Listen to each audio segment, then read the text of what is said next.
Hey guys, welcome back to the channel, Sons of Oklahoma. Today I thought I'd go over and do a review on my Glock 27 I just recently went out and purchased. This Glock 27 is chambered in 40 caliber Smith & Wesson. This is the subcompact model. I believe this happens to be the first generation, if not the second. Typical Glock sights, 9+1 capacity. And let's go over some of the features and history on it. It's a pretty cool gun. You know, they designed this to be the smallest of the Glock frames for concealability, everyday concealed carry. I believe Glock's design came out in first design actually in like 86, I believe, being the Glock 17. The Glock 40 caliber 27 model probably didn't come out until like 1996. So this is probably made closer to that or the early 2000s. Like I say, 40 cal, 9-round magazine plus one in the chamber.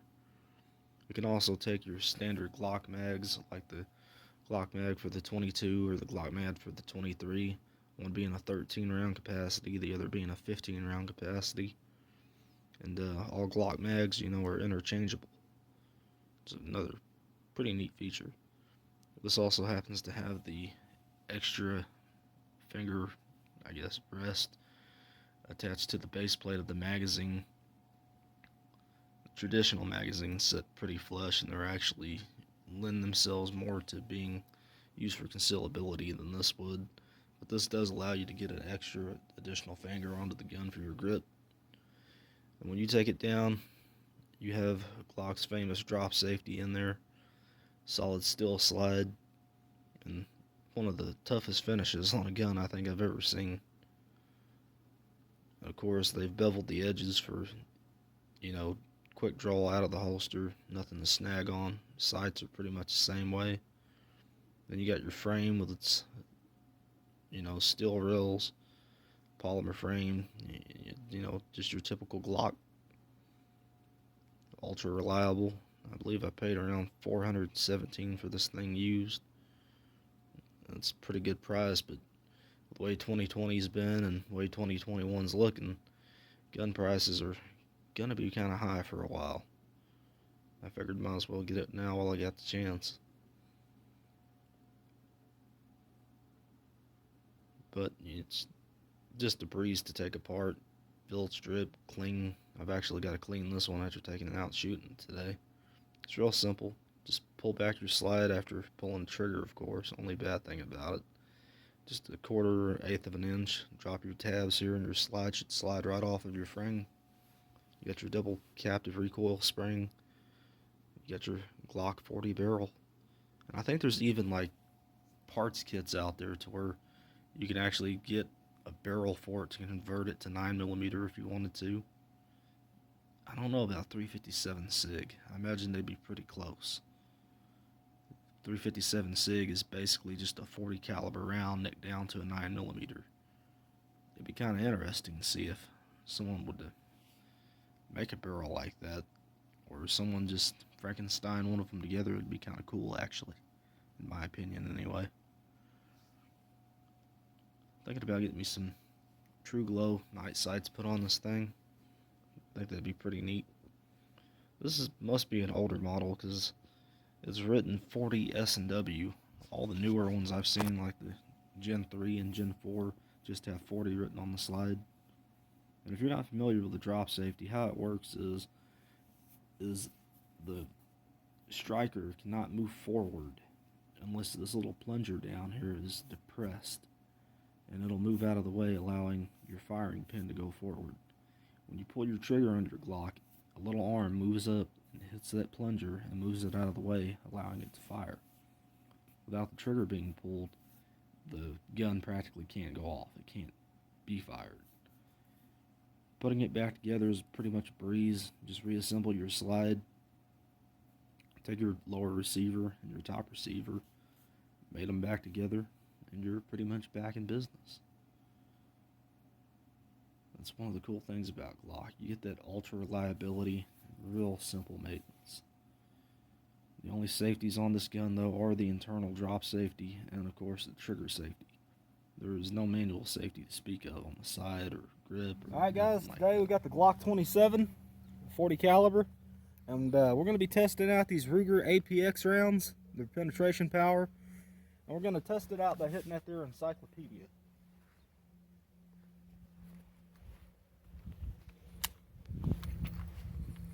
All right, going hot.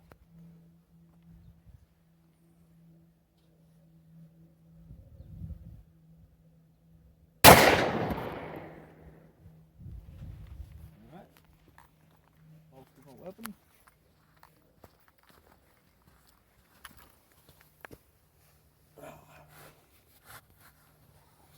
Wow.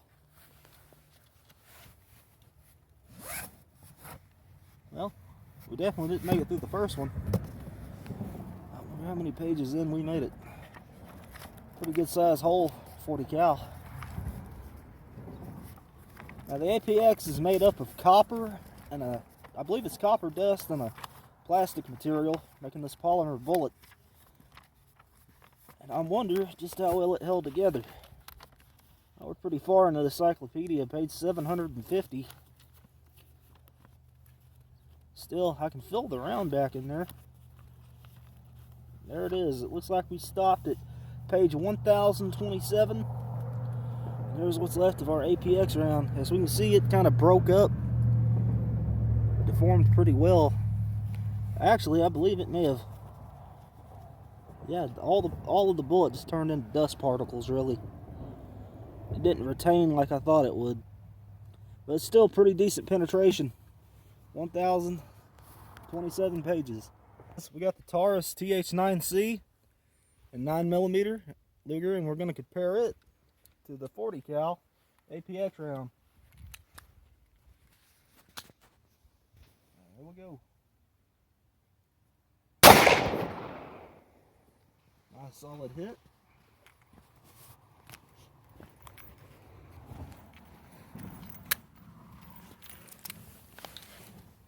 We are safe.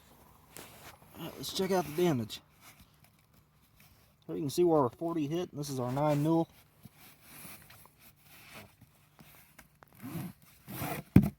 Oh man. Last time the 40 penetrated all the way to 1,000, I believe 27. Let's see what our 9mm did. We're still going. Wow, we can see our 9mm stopped at roughly the same number. There's 1,027. But our 9mm is a few pages back. Stopping at, I'll call it right here. Well, technically 1,027. Same amount of penetration power. And this was our full metal jacket that seems to have came in a couple different pieces. But technically, you know, the 9mm hole still is going strong all the way through to page 1230. The same could be said for the 40 cal. So I'm going to say these bullets are pretty much the same thing. Okay, we're back with the Glock 27. We're going to test it out against this watermelon.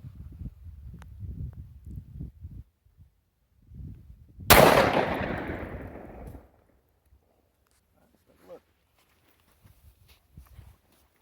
Full disclosure, it was previously hit with a 12 gauge Dragon's Breath round from Gunslinger's channel. Recommend you guys watch that video. It was pretty neat. Seems like we hit right about here. We may actually have hit here. It exited out right here. I think that's what happened. Pretty gnarly entrance wound. Alright, moving on to the... Alright guys, we're going to test it out now on the fire extinguisher. 40 Smith & Wesson with the APX round.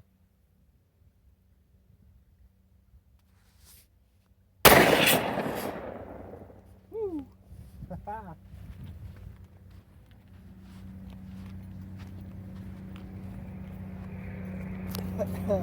Probably shouldn't be breathing that in. Yeah. I think that was our entrance point. But interestingly enough, no exit.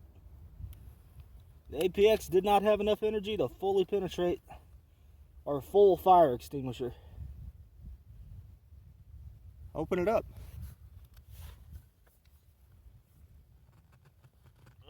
Mercy. Let's see if we can pull our pin out here.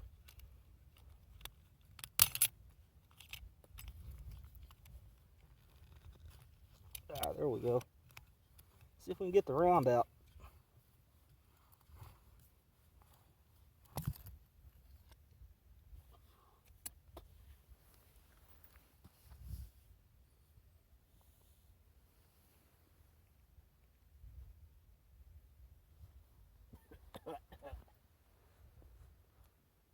Kind of smoky.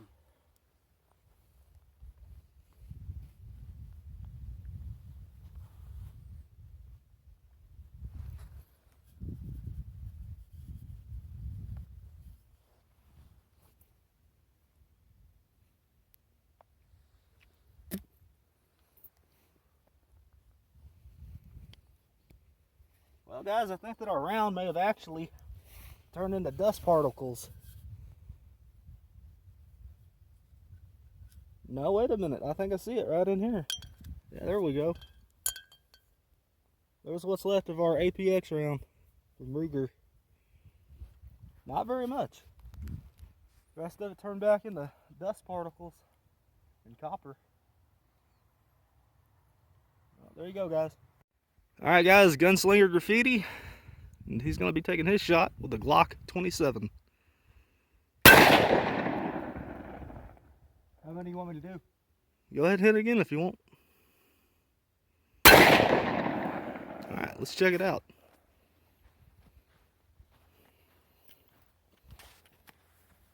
Yeah. So, hey, that's pretty good shooting. Went right through our plastic band up here at the top. Then he put one round right next to mine. Interestingly enough, both of his exited. Pretty good size hole too. I managed to look out and find this holster at a local pawn shop. I believe it went to a Springfield XD compact or a subcompact. Either which way, after a small amount of modifications to it, basically me with a little file and a Dremel, the Glock 27 seems to fit in it pretty doggone well. And I don't think it affected the holster too much, the modification. It seems to stick up just perfectly high enough for me to get a good grip on the handle, and with my belt adding extra retention to it, it seems to hold it in place pretty well. I'm applying about that same amount of pressure here with my thumb. All in all, it's a great holster. Thanks, guys. I hope you enjoyed the video, and we'll see you next time.